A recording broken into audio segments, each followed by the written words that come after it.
పెద్దల అధ్యక్షులు జైతన్న చెల్ల గారికి, కమిటీ సభ్యులకు, నాతో పాటు ఉన్నటువంటి ఇక్కడ వచ్చినటువంటి మా పెద్దలకు, తెలుగు రాష్ట్రాల ప్రముఖులకు అందరికి పేరు పేరు నమస్కారం. హరీష్ రావు గారు, మేము ఇంకా చాలా మంది వచ్చేది ఉంటుంది. అనుకోకుండా మా నాయకుడు పెద్ద సుదర్శన్ రెడ్డి గారు చనిపోవడం వలన అక్కడ ఆగిపోయడం జరిగింది. మేము తప్పని పరిస్థితిలో మేము వెళ్ళలేక ఇక్కడ కలుసుకున్నాం. బాధతో ఈరోజు మేము అటెండ్ అవుతున్నా మిమ్మల్ని అందరిని కలుసుకోవడం మాకు చాలా సంతోషంగా ఉంది.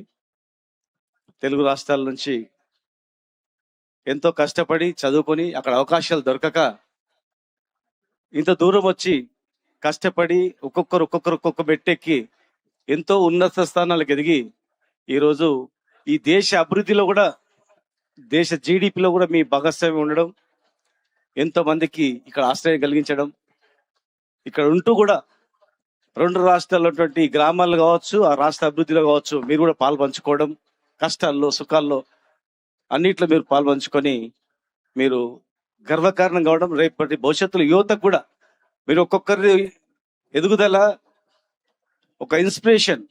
యువతకు మనం కూడా ఆ స్థాయికి వెళ్ళొచ్చు అని చెప్పి గర్వించే స్థాయికి ఎదగడం మాకు చాలా సంతోషంగా ఉంది. పోతే ఈ మధ్య కాలంలో ఇక్కడ ఉన్నటువంటి ప్రభుత్వం ఉద్యోగాలు యువక కొంతమందిని ఇబ్బంది పెట్టడం, వీసాలు క్యాన్సిల్ చేస్తాం అని వింటున్నప్పుడు మాకు బాధ అయ్యేది. ఈ దేశ అభివృద్ధిలో ఇంత భాగస్వామ్యం ఉన్నా, ఇంత కష్టపడి ఇంత చేసినా మా వాళ్ళకి ఇబ్బంది పెడుతున్నారు కదా అని చెప్పి.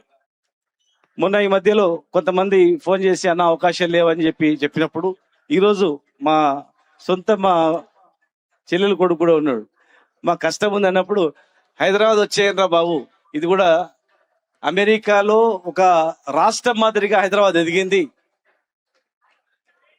హైదరాబాద్ చూస్తే అమెరికాలో చూసినట్లుంది. మేము వచ్చినప్పుడు కూడా చూస్తుంటే అమెరికాలో ఎట్లుందో హైదరాబాద్ కూడా అంతకన్నా మంచిగా అనిపించింది మాకు.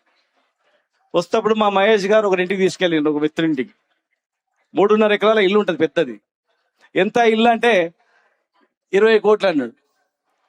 మరి 20 కోట్లు, 3.5 ఎకరాలు గోల్ఫ్ కోర్ట్ పక్కల 3.5 ఎకరాలకు 20 కోట్లు అంటే హైదరాబాద్ లో కూడా, Hyderabad HCA Hyderabad Gulf club పక్కన కూడా మొన్న యాక్షన్ అయితే 250 కోట్లకి ఎకరం పోయింది. అంటే 40 ఎకరాలు ఈడ అమ్మితే ఆడ 1 ఎకరం వస్తుంది. అంటే ఏ స్థాయికి ఎదిగిందో హైదరాబాద్ కూడా ఒకసారి గుర్తుపెట్టుకోండి. కనుక మీరు ఏం భయపడాల్సిన అవసరం లేదు. ఖచ్చితంగా మీరు ఎప్పుడు వచ్చినా హైదరాబాద్ మిమ్మల్ని కడుపులో పెట్టుకొని కాపాడుకుంటది. ఖచ్చితంగా మీరు ఎదిగిన వాళ్ళు కొంతనన్నా అక్కడ పెట్టుబడులు పెట్టి దేశ అభివృద్ధిలో, తెలంగాణ అభివృద్ధిలో మీరు కూడా పాలు పంచుకోవాలని చెప్పి మనసారా కోరుకుంటూ, మరి మీ అందరికీ ఎంతో కష్టపడి మమ్మల్ని ఆహ్వానించి ఇంత గొప్ప కార్యక్రమం నిర్వహించినందుకు పేరున మీ మనస్ఫూర్తిగా అభినందిస్తూ, జై తెలంగాణ, జై ఆంధ్రప్రదేశ్.